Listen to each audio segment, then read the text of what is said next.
Wait, you're doing the intro or the outro? Well, I guess that was the outro, but we can pretend like it's not. It's both. We'll do the intro first. Okay. We're here in downtown Toronto with expert tour guide Bruce Bell, who's going to show us around Toronto. Where are we going to check out? Well, I'm going to take you to St. Lawrence Market, the oldest market in Toronto, and where the city of Toronto was founded over 200 years ago by the British. Awesome.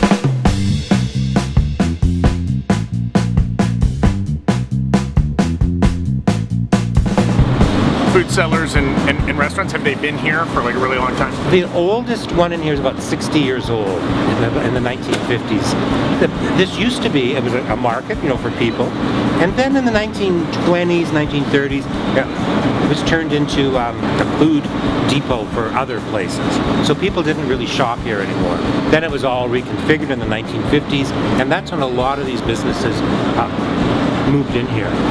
If we went you and I went back in time right now, we'd fall over, and just the stink of humanity and the stink of the market, where, you know, by then they were used to it. But now we don't really smell anything. This was actually the first police station in Toronto. We would have been on the dock right here where the ships would all come in and tour.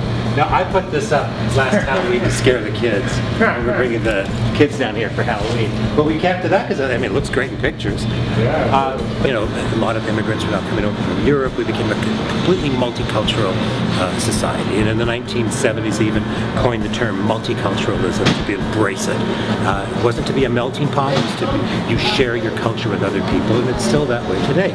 So this mural was painted to show that. But what really makes this world famous is this here. That's me. She's reading my article in the newspaper that I write. Just be an old stable. The horses used to come through here. You really get a gorgeous view of the downtown skyline. And it was that hall behind me with the beautiful dome on top, built in 1850, that had the great singers of the day, Jenny Lind, the General Tom Thumb, P.T. Barnum used to be the booking agent from New York, bringing all his acts up. You customized kind of a historical tour for us, but you can do all kinds of custom tours for people as well. I'll customize tours for anybody, but if, you know, people have a love of hockey, I do a hockey walking tour, or a baseball tour too. I mean, I think a lot of people forget that Babe Ruth hit his first professional home run here in Toronto. Oh, wow. So there's lots of railway tours, architectural tours. I'll custom do tours for people, absolutely. Where can people find more about you, Bruce? On the internet. Visit my website at brucebelltours.ca. CA for Canada. Mm-hmm. One thing I wanted to ask you, Bruce, that it's kind of notorious, and we've certainly noticed it while we've been here, is the overwhelming friendliness of Canadians and people in Toronto. What do you think? Why do you think that is, that people here are so friendly?